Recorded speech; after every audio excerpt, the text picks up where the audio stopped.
അതിപ്പോൾ നമ്മൾ പറയില്ല, ഇവിടെ പുറമേ നിന്ന് അഭിഭാഷകരെ കൊണ്ടുവന്നിട്ട് നാളിതുവരെയും രണ്ടാം പിണറായി വിജയൻ സർക്കാർ 10 കോടി രൂപ ചിലവാക്കിയിട്ടുണ്ട്. അതവിടെ നിൽക്കട്ടെ, വിഷയം അതല്ല. അപ്പോൾ ഇത് സർക്കാർ ചിലവാക്കി എന്നുള്ളതല്ല ഇവിടുത്തെ പ്രശ്നം. ആർക്ക് വേണ്ടി, എന്തിനു വേണ്ടി ചിലവാക്കി?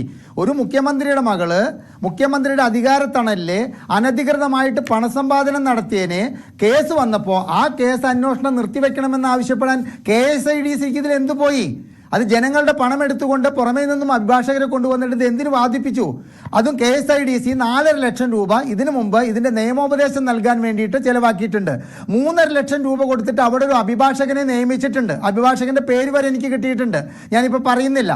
ആ അഭിഭാഷകനെ 3.5 ലക്ഷം രൂപ കൊടുത്തിട്ട് നിയമിച്ചിട്ടുള്ള ഒരു പൊതുമേഖലാ സ്ഥാപനം 82 ലക്ഷം രൂപ പൊതുജനങ്ങളുടെ എടുത്തിട്ട് പിണറായി വിജയന്റെ മകളുടെ കേസന്വേഷണം നിർത്തിവെക്കണമെന്ന് ഹൈക്കോടതിയിൽ ആവശ്യപ്പെടേണ്ട കാര്യം എന്താ? അപ്പം മടിയിൽ കനമുണ്ട്, വഴിയിൽ ഭയം വേണം, അതല്ലേ നമ്മൾ മനസ്സിലാക്കേണ്ടത്?